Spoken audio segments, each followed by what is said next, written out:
Salut, comment vas-tu ? Aujourd'hui, on va traiter du secteur du bâtiment et travaux publics, avec ses usages très courants d'autoliquidation de la TVA et du recours à la sous-traitance sur les chantiers. Alors, je te préviens qu'on va rester très synthétique, en expliquant essentiellement les principes généraux, et ne pas rentrer trop dans les détails des cas d'usage spécifiques, comme peut l'être le cas AFNOR numéro 13 sur la sous-traitance avec paiement direct. Et je vais rester concret pour t'aider à mieux comprendre la réforme. Sur le principe, rien ne change pour toi.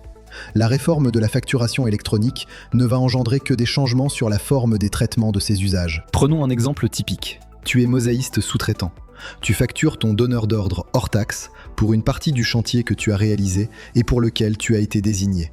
C'est le donneur d'ordre qui collecte et reverse la TVA, avec toujours le mécanisme de l'autoliquidation. Alors, dans ce cas concret, prenons l'exemple de notre société mosaïste. Cette société est sous-traitante pour 3 grands constructeurs. Elle facture 80% en auto-liquidation. Sur sa facture, elle devra toujours faire apparaître la mention obligatoire suivante. TVA due par le preneur, auto-liquidation, article 283-2 noni du CGI.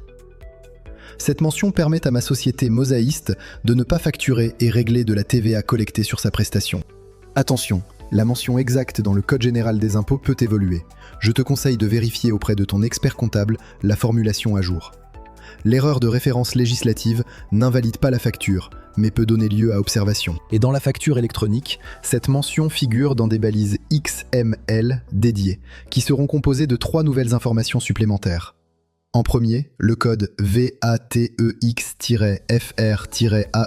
dans le champ BT-121, qui veut dire exonération de TVA sur ta facture en codage facturation électronique. Puis, en second, la mention autoliquidation de TVA dans le champ BT-120, qui va permettre l'affichage du motif d'exonération de TVA en texte sur la partie lisible de ta facture. Et troisièmement, il devra y avoir le cadre de facturation, c'est-à-dire la nature de l'opération principale, soit une vente de biens ou de services, avec BT-23 égale S1 pour prestation de service 1 dans le cas général, ou le cadre S5 pour prestation de service 5 pour quelques exceptions. Ta plateforme agréée et ton logiciel de vente devront pouvoir générer automatiquement ces nouvelles informations sur la facture électronique. Ça va ? Tu n'as pas trop mal à la tête avec ces codes abstraits ? Ne t'inquiète pas. Même si au début il pourrait y avoir quelques bugs potentiels, ton éditeur de logiciel et ta plateforme agréée vont faire le nécessaire pour te rendre tout cela très fluide et simple à utiliser. Autre étape concrète à faire dans le cycle de vie d'une autoliquidation de la TVA, dans ton logiciel, comme Sage, Pennylane, Progetbat ou AliaPro par exemple, il faudra que tu coches « Autoliquidation BTP » à la création du devis. La facture héritera de cette mention. Attention, en cas de cotraitance, c'est différent.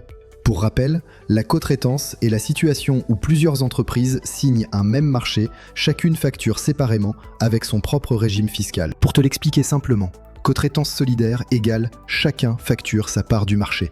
Et une cotraitance conjointe signifie qu'un mandataire désigné facturera tout le marché, puis le répartit à chaque cotraitant. Dans le second cas, le mandataire émet en autoliquidation s'il sous-traite. Mais bon, revenons à ma société mosaïste, sous-traitante de son marché. Quid de son donneur d'ordre ? Si ce dernier n'est pas équipé d'une plateforme agréée, eh bien, alors la facture de la société mosaïste reviendra avec le statut « rejet ».